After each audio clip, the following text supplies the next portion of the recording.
ऐसो समयो सदा ही हमारे, ऐसो समयो सदा ही हमारे। आठ पौर क्या सांझ सवेरे, आठ पौर क्या सांझ सवेरे। जब सुख राम अमर घर पाया, जब सुख राम अमर घर पाया। जामन मरण मोह नहीं माया, जामन मरण मोह नहीं माया। जन सुखिया सतगुरु सता, मोह पे कहिए न जाय। जो मुझ बरती आए के, सो विद कहिए सुनाय। बोलो राम सतगुरु देव जी महाराज ने, धन्य हो धन्य हो। परम दयाल सतगुरु सुखराम जी महाराज ने, धन्य हो धन्य हो। अनंत श्री सतगुरु सुखराम जी महाराज के ज्ञान सत्स्वरूप भगवान ने, धन्य हो धन्य हो।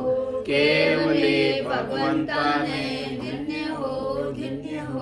जीवा तारण जहाज ने, धन्य हो धन्य हो।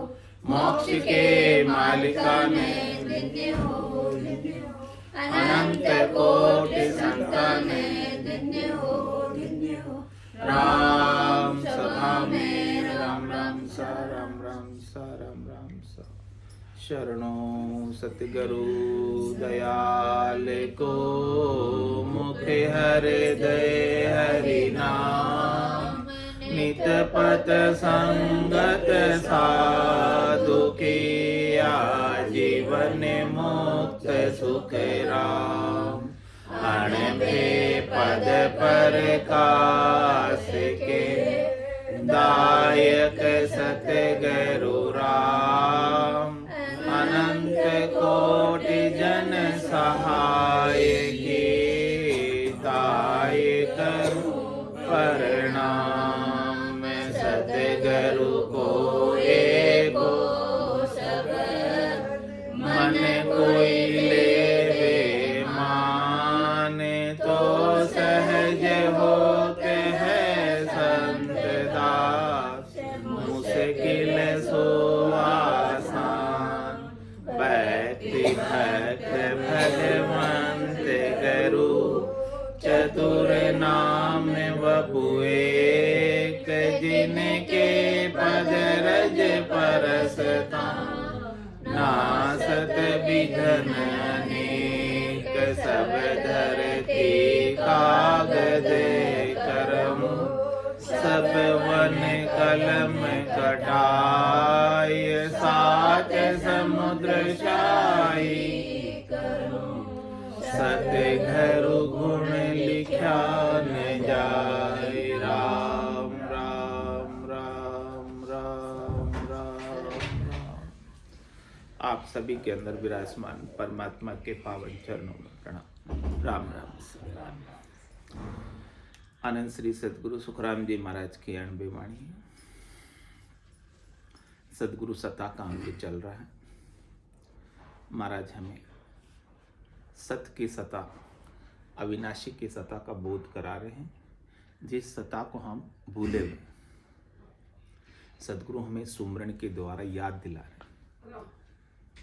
सुमिरन आपकी स्वरूप की याद के लिए है, कि आपको अपने सच्चे स्वरूप का, वास्तविक स्वरूप का, यथार्थ स्वरूप का याद आ जाए।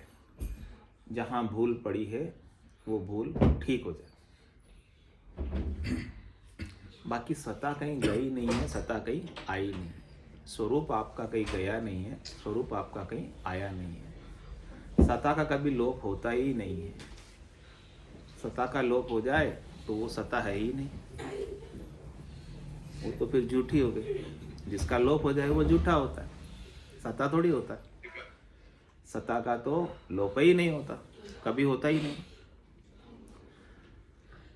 तो महाराज फरमा रहे हैं कि सद्गुरु सता जीव यूं जागे, जैसे याद दिलाते हैं सद्गुरु सता की, चमक पत्थर लोहा उड़ लागे, जैसे चुंबक के लोहा उड़ के चिपक जाता है, ऐसे ही जीव जो है सद्गुरु के ज्ञान से परमात्मा में से एक में हो जाता है। आसुन सता गुरा के माही, सद्गुरु के अंदर ये ज्ञान है, सद्गुरु के अंदर ये मिलाने की कला है, कुदरत कला है। मिलता तो कुदरतन है, लेकिन वो कला सद्गुरु बताते हैं।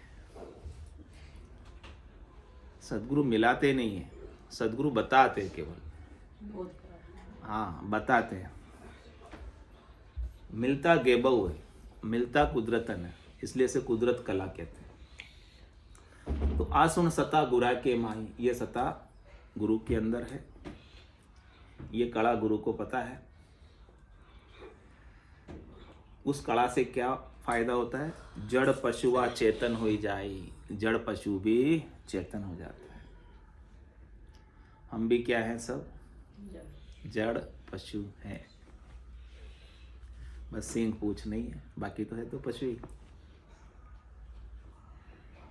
मनुष्य भी पशु ही है यदि ज्ञान नहीं है, यदि धर्म नहीं है, यदि शास्त्रों का ज्ञान नहीं है। पशु में और आप में कोई फर्क नहीं है।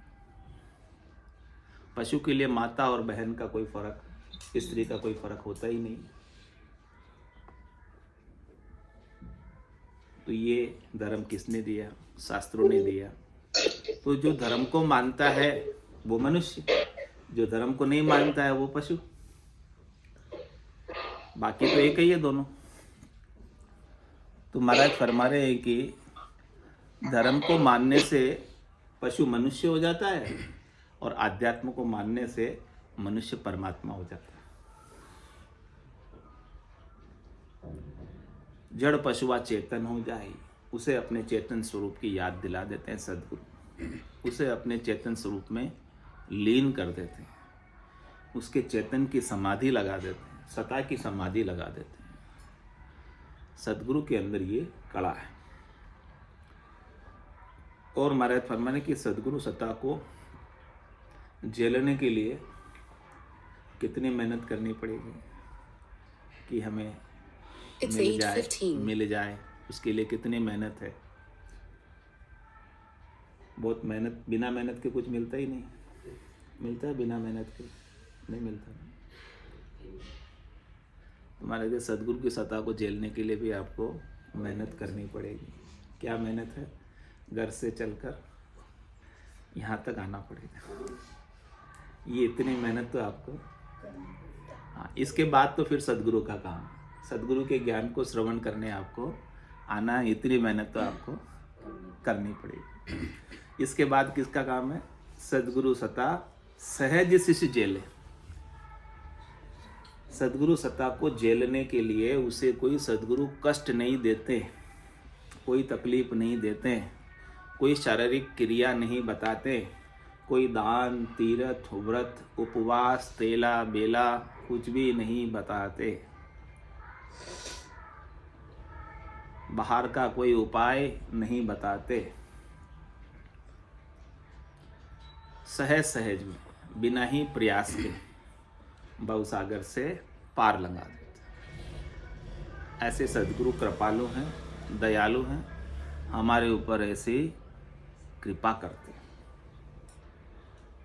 बिना शिष्य को कष्ट दिए और बिना शिष्य के लच कुलच देखें।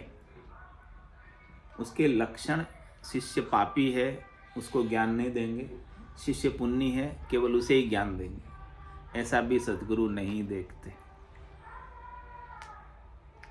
वो सबको समान रूप से कृपा करते हैं। और शिष्य भी सद्गुरु के इस सत्ता को, सद्गुरु के इस ज्ञान को, सत्ता के ज्ञान को सहज सहज में अपनी बुद्धि के ऊपर विवेक जगाकर झेल लेता। कह रहे महाराज, ऐसो नाम जिलावे को। किसका नाम जिलाते हैं? आपके स्वरूप का नाम जिलाते हैं, निजी नाम जिलाते हैं। बाकी देही का नाम तो आपके पास है, ये पंडित ने निकाला है जन्म पत्री में। और बोलता नाम घर वालों ने निकाल दिया। दोनों ही नाम तो आप जानते ही हो, बोलता नाम भी जानते हो और जन्मपत्री वाला जिससे राशि देखते हो वो नाम भी जानते हो। तो वो नाम तो आप सब जानते हो, लेकिन निजी नाम नहीं जानते हो। तो ऐसा निजी नाम आपको सदगुरु झिलाते, सदगुरु बताते, सदगुरु आपके गट के भीतर जागृत करते। ऐसो नाम जिलावे कोई, कौन जिलाते?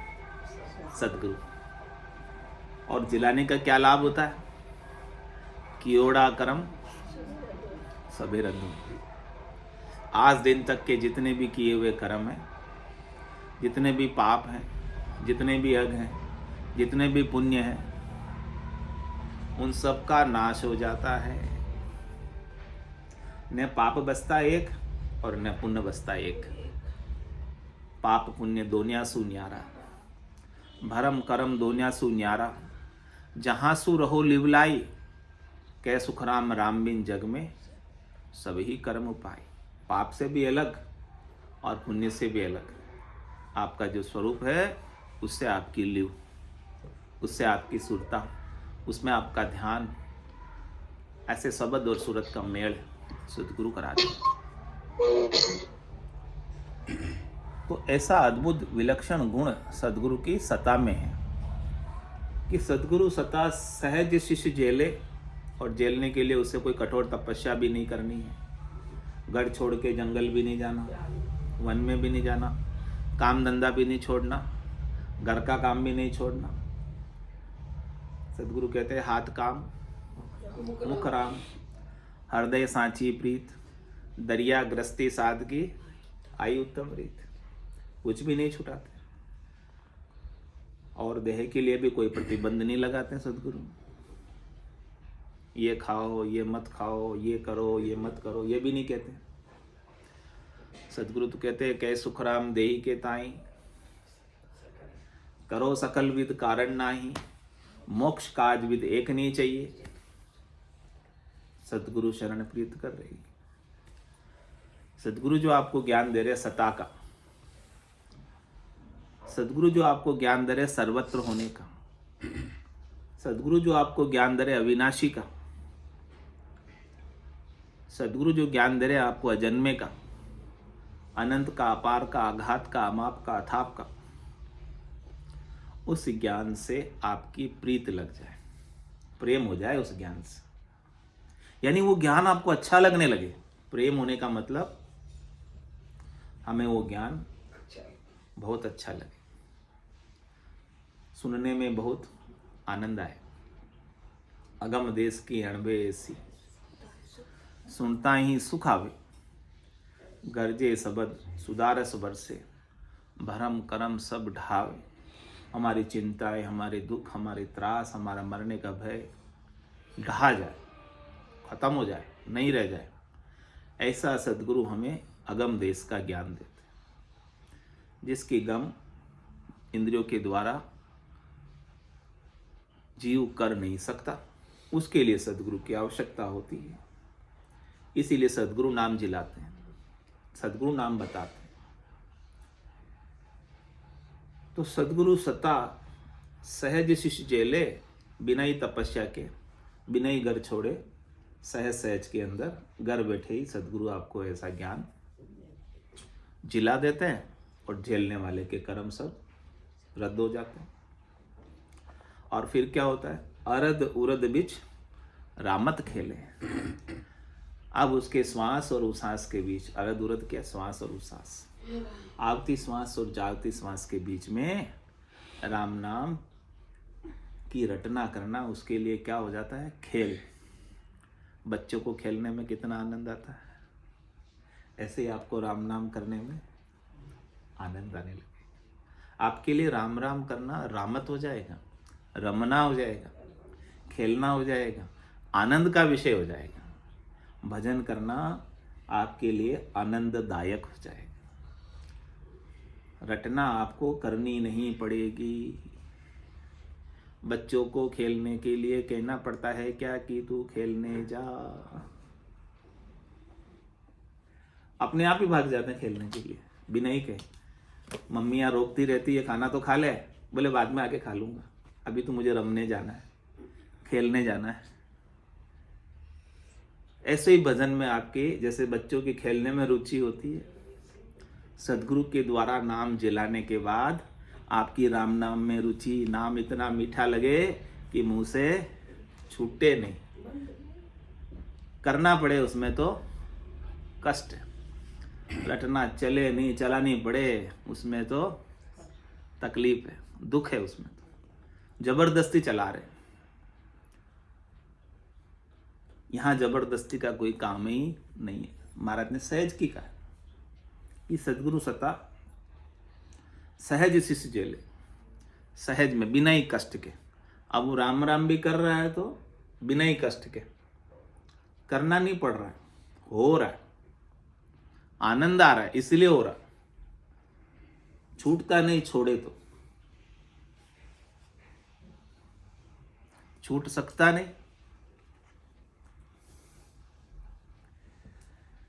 सदगुरु सता सहज शिष्य जेले और अरद उरद बिच रामत खेले। खेलता है वो, 24 घंटे खेल चलता है उसके।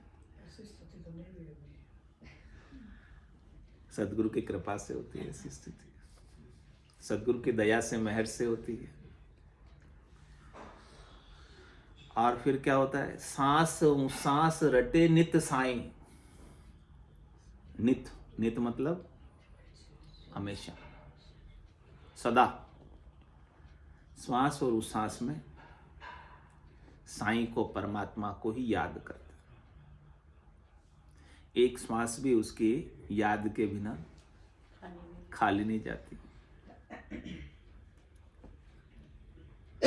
राम भजन बिन श्वासा जावे, सो सब रेत मिलाई।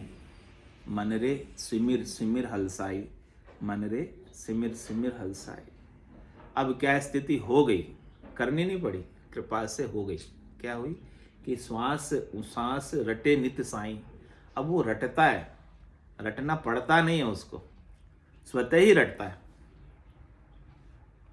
रटने की कहना नहीं पड़ता है कि तू रटना नहीं चलाता, रटना नहीं चलाता, बैठ बैठ रटना चला, ऐसा नहीं कहना पड़ता है। खुद चलाता है, खुद ही चलती, खुद ही आनंद आता तो अपने आप चलती, रुकती नहीं। श्वास सांस रटे नित साईं, यानी हर एक श्वास में जब लग मुख में जिब्या चाले, तब लग हर हर केशु। भावे तार मारमय दीजो, शरण आपकी रेशु। राम तेरी दाई पड़े सो कीजे, भावे मोख मुगत में भेजो।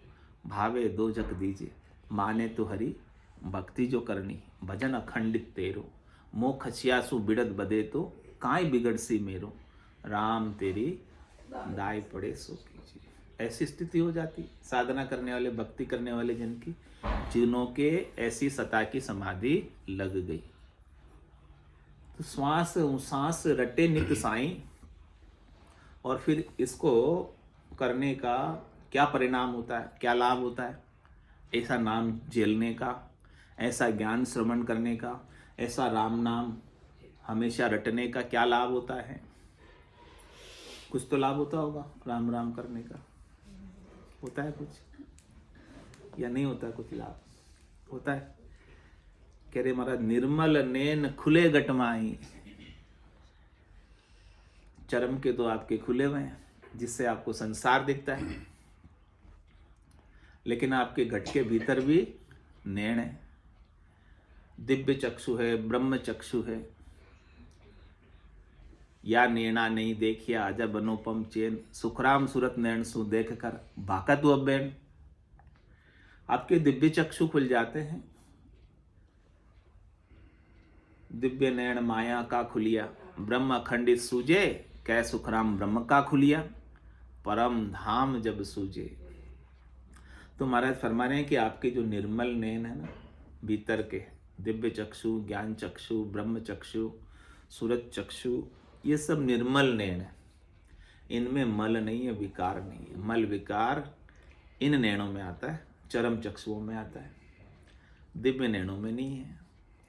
तो वो निर्मल यानी मल से रहित, विकार से रहित, वासना से रहित, इच्छा से रहित, चाहना से रहित, आशा से रहित, तृष्णा से रहित, मनोरथ से रहित, मनोकामना से रहित, संकल्प से रहित, विकल्प से रहित नैण, ज्ञान दृष्टि, तत्व दृष्टि, ब्रह्म दृष्टि, सर्वत्र दृष्टि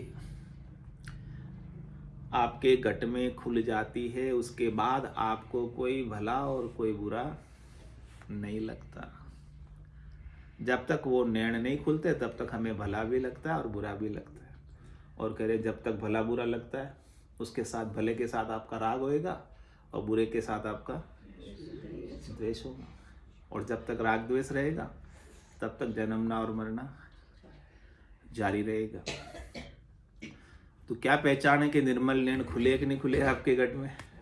आप बता दो पहचान आप खुद ही, हमें नहीं कहने की जरूरत है। आपके सत्ता जागी कि नहीं जागी पहचान बताओ। जिसके सत्ता जागती है तो निर्मल नैण खुल जाते हैं।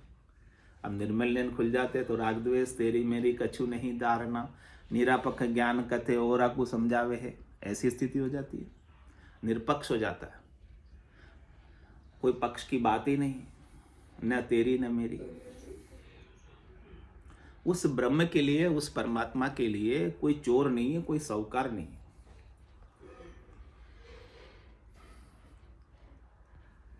आपकी एक जेब में पैसा है, इस जेब के पैसे को निकाल के इस जेब में रख दो।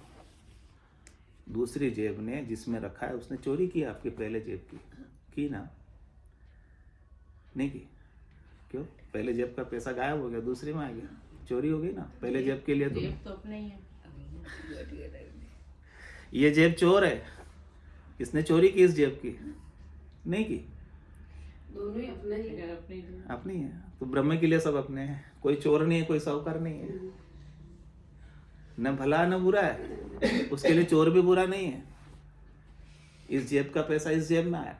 जब दशरथ नंदन भगवान श्री राम को ब्रह्म समाधि लगी थी वशिष्ठ मुनि से ज्ञान पाके, तो उन्होंने कहा था कि मेरे इस हाथ को इस हाथ से कैसे काटूं, मैं रावण को कैसे मारूं, मुझे तो रावण में भी वही ब्रह्म नजर आ रहा है जो मेरे में नजर आ रहा है। ऐसे सर्वत्र हो गए, तब जाके भला और बुरा लगना बंद हुआ, तब जाके राग और द्वेष मिटा। जब सर्वत्र हुए तत्व से,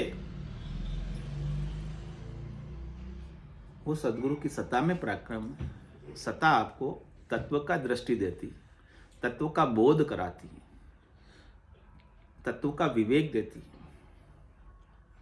विवेक चूड़ामणि में भी वर्णन आता है तत्व का, तत्व विवेचनी में वर्णन आता है तत्व का, योग वासिष्ठ में वर्णन आता है तत्व का, उपनिषदों में वर्णन आता है तत्व का, महावाक्यों में वर्णन आता है तत्व का।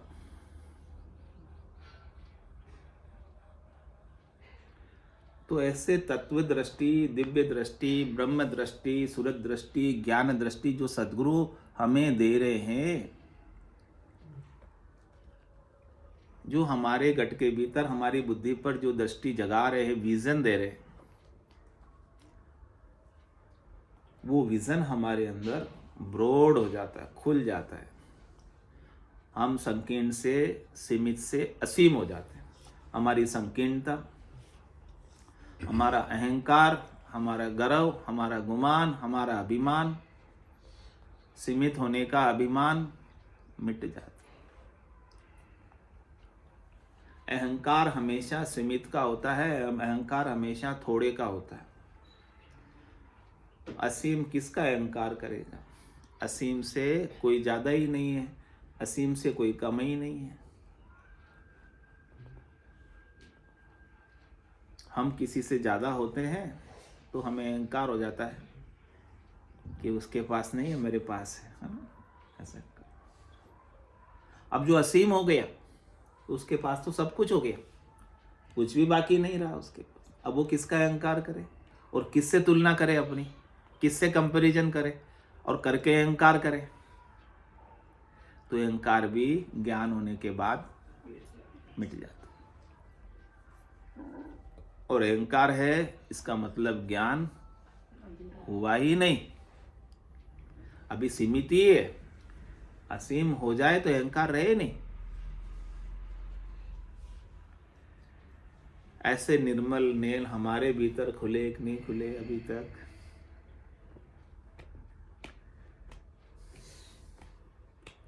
ये चहन दर्शा बिना मति कोई छोड़ो ध्यान, राम चरण के राम बिन सब ही फोकट ज्ञान। ब्रह्म परशा की दशा बताऊं, मायर के लक्षण पिछड़ा हूँ, झांके रंग एक ही राव, माया सेती करे न भाव, झांके अंदर ब्रह्म रस बूठा, सकल व्यवहार हो गया झूठा, कनक कामिनी करे न नेहा, छक्या ब्रह्म रस रहे विदेहा, जैसे बूंद मिली सागर में, पकड़ सके क्या कोई कर में, जीव ब्रह्म मिल भया समाना, ब्रह्म मिल्या करम करे न आना, ये चहन दर्शा बिना मत कोई छोड़ो सत्संग। सुनते रहो करत करत अभ्यास के, जड़मति होत सुजान, रसरी आवत जात है, सिल पर परत निशान। जो जड़ पत्थर है उस पर भी निशान पड़ जाते हैं, आप तो पत्थर से थोड़े तो अच्छे होंगे। यहाँ आपका दिल भी पत्थर दिल ही है। पत्थर दिल पे भी निशान हो जाते हैं ना रस्सी के। रोज यदि उसके ऊपर रस्सी घूमे तो सदगुरु रोज आपके ऊपर रस्सी घुमा रहे हैं, तो आपके दिल पर भी अविनाशी होने के निशान, नहीं मरने वाला होने के निशान, शरीर नहीं होने के निशान, जीव नहीं होने के निशान पक्के हो जाने चाहिए, पड़ जाने चाहिए निशान।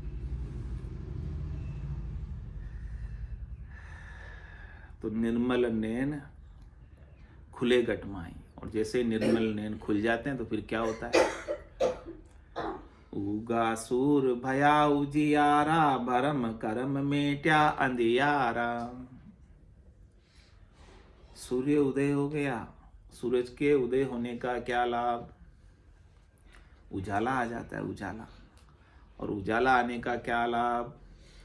रात्रि भाग जाती है, अंधकार भाग जाता है, निशा भाग जाती है, रजनी भाग जाती है।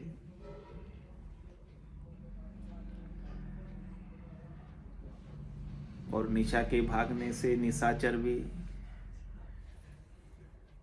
भाग जाते हैं। समझ गए? निशाचर कौन होते हैं? राक्षस। कौन है राक्षस? हमारे गट में रहते हैं ना 5, नाम बताओ। 5 राक्षस रहते हैं हमारे गट में। काम, क्रोध, लोभ, मोह, अहंकार, सबके गट में रहते हैं। ये कब तक काम करते हैं? राक्षस रात में ही काम करते हैं। राक्षस अपना काम, हाँ, जब उजाले में ये काम नहीं करते हैं। चोर चोरी कब करता? रात में ही करता ज़्यादातर, है ना? ऐसे ही राक्षस भी ये रात में ही करते हैं काम। तो महाराज कह रहे हैं कि जब तक रात रहेगी तब तक ये काम करते रहेंगे, अपना आपको दुखी करते रहेंगे। और जैसे ही सूरज उग जाएगा तो ये भाग जाएंगे सब। तो ऐसे ही ज्ञान का सूरज उगा सूर भया उजाला, स्वरूप का सूरज, तत्व का सूरज, अविनाशी का सूरज आपके गट के भीतर, आपका नहीं मरने वाला सूरज आपके भीतर उग जाए। उगा सूर भया उजियाला, ऐसा अविनाशी का ज्ञान आपको हो जाए, उसका उजाला आपके मंड में आ जाए, तो भरम करम मिट्या अंधियारा। तो आपको जन्मने का भरम, मरने का भरम, आवागमन का भरम, भ्रांति, शब्द रूप रस गंध स्पर्श की भ्रांति, ये सारी भ्रांतियां हमारी मिट जाती है। रस्सी सांप कब तक दिखती है? जब तक सूरज नहीं उगता है। जैसे ही सूरज उगता है तो स्पष्ट हो जाता है कि वो सांप तो था ही नहीं, रस्सी पड़ी थी, जबरदस्ती हम डर रहे थे। तो आपका सारा डर भी, चिंता भी, दुख भी, त्रास भी मिट जाता है। उस भरम के लिए आप जो कर्म करते थे, क्या कर्म कर रहे थे? रस्सी को कूट रहे थे सांप को मारने के लिए। खूब कर्म किया, खूब रस्सी, खूब लाठियां बरसाई रस्सी पर सांप तो मरा ही नहीं क्योंकि वो सांप तो था ही नहीं। भरम बस कर्म कर रहे थे, ना समझी बस ठीक करने का उपाय कर रहे थे। ना समझी का ये डर था, ना समझी के ये उपाय थे। तो ज्ञान के उदय होने पर भरम कर्म मिट्या अंधियारा, अंधियारा मिट गया। तो अंधारे के कारण जो भरम था वो मिट गया, और उस भरम के कारण जो कर्म था वो मिट गया। उस कर्म के कारण जो हम सुख दुख भोग रहे थे, पाप पुण्य भोग रहे थे, वो भी देखो ज्ञान के उदय का कितना लाभ हुआ। इतना लाभ आपको और कहीं मिल सकता है? और कह रहे एक बार आपके घट में मैं अविनाशी हूं, ये बात बैठ जाए पक्की, तो बहुरु तिमर न व्यापे कोई, फिर आप कभी नहीं मरोगे। फिर आप माया मोह भरम में नहीं पड़ोगे, फिर आपको अंधकार नहीं होगा। बहुरु तिमिर न व्यापे कोई, लेकिन ये बात आपको जब तक पता नहीं चले तब तक आप अंधकार में ही जीवोगे। एक बार जाग गए, सपने से टूट गया, तो सपने का दुख मिट जाता है। फिर दुखी होते हो क्या? सपने में तो बहुत दुखी हो रहे थे, जागने पर सपने में मर गए थे, हाँ, और सपने में मरने का दुख भी था कि मैं मर गया मर गया मर गया, लेकिन जागने पर पाया कि मैं तो मरने का दुख मिट गया ना जागने पर। लेकिन जब तक सपने में थे तब तक तो सच्चा लग रहा था सपना, जागे नहीं थे तब तक तो सच्चा ही लग रहा था ना सपना। लग रहा था? नहीं लग रहा था। जागने के बाद सपना सारा झूठा हो गया। इसी प्रकार से ज्ञान में आप जाग गए तो ये संसार का सपना भी आपका झूठा हो जाएगा। फिर बहुरु तिमिर न व्यापेक हुई, फिर आपको वास्तविकता का पता है, यथार्थता का पता है। वास्तविकता क्या है, यथार्थ क्या है? उमा कहत में अनुभव अपना, सत हरि भजन जगत सब सपना। ये वास्तविकता आपको पता चल जाए कि ये संसार तो सपना था, सपना है और सपना ही रहेगा। ये कभी सच्चा हो ही नहीं सकता। भ्रमवश हम इसे सच्चा मानते हैं, और सच्चा मानने के कारण दुखी और सुखी होते हैं।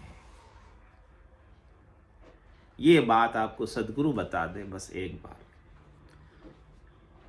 संसार की नश्वरता का आपको बोध करा दे, समझ करा दे, विवेक करा दे, तो बहुरु तिमिर न व्यापे कोई, फिर इसकी आसक्ति आपके भीतर छूट जाएगी। फिर आपकी बुद्धि में इस संसार के सुखों का महत्व समाप्त हो जाएगा कि संसार के सुख मुझे सुखी नहीं कर सकते, मैं इनसे सुख की चाहना करके दुख में पड़ता हूं। बहुरु तिमिर न व्यापे कोई, जिगमिग ज्योत उदय घट होई।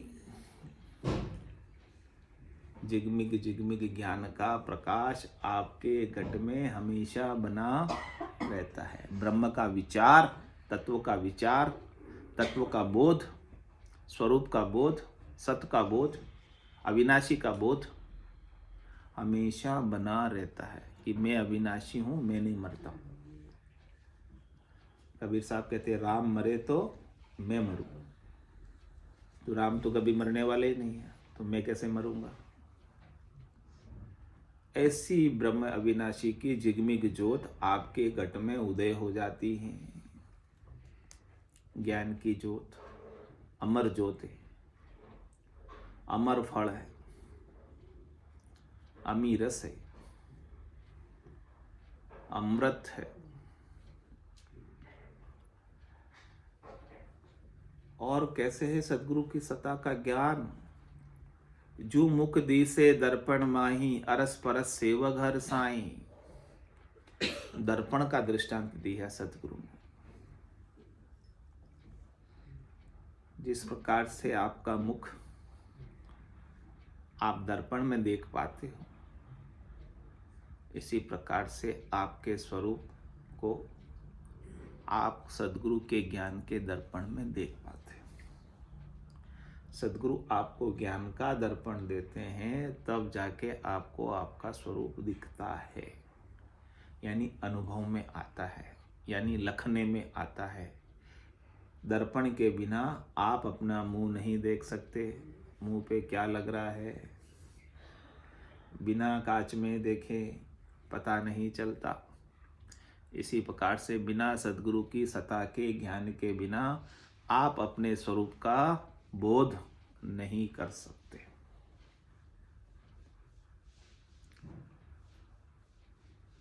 जो मुख दी से दर्पण माही, जिस प्रकार से आपका मुंह दर्पण में स्पष्ट दिख जाता है, ऐसे ही ज्ञान में आपका स्वरूप स्पष्ट दिख जाता है। सत्य स्पष्ट नजर आने लगता है, अविनाशी स्पष्ट नजर आने लगता है। अरस परस सेवक हर साईं। अब सेवक और साईं दो नहीं रहे, एक हो गए। सेवक स्वामी मिल भया समाना। सेवक और स्वामी क्या हो गए? सेवक सेवक न रहा और स्वामी स्वामी न रहा, दोनों एक मेक हो गए। ऐसे एक मेक हुए जो पानी संग पानी, पानी में पानी मिल जाए, बूंद सागर में मिल जाए, ऐसे एक हो गए।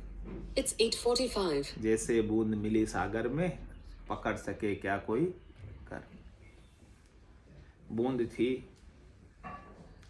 आत्मा बूंद और परमात्मा सागर। ये आत्मा बूंद परमात्मा सागर में सतगुरु के ज्ञान से, अविनाशी के ज्ञान से मिल जाते, उनका योग हो जाता है। और एक बार योग हो गया तो फिर वियोग नहीं होता।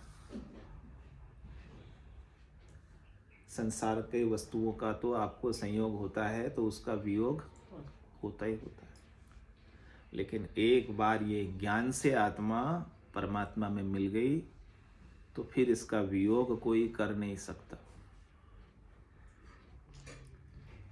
और सायब का दीदार कहाँ होने लगता है? कह रहे महाराज, दिल ही में सायब दीदारा।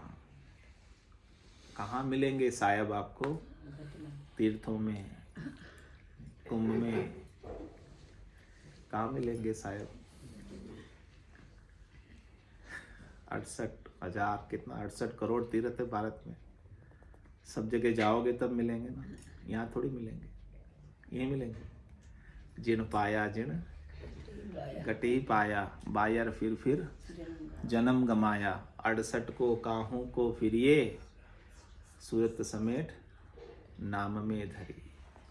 बोलो राम सतगुरु देव जी महाराज ने धन्य हो, परम दयाल सतगुरु सुखराम जी महाराज ने धन्य हो। अनंत श्री सतगुरु सुखराम जी महाराज के ज्ञान स्वरूप भगवान ने धन्य हो। केवली भगवंता ने धन्य हो।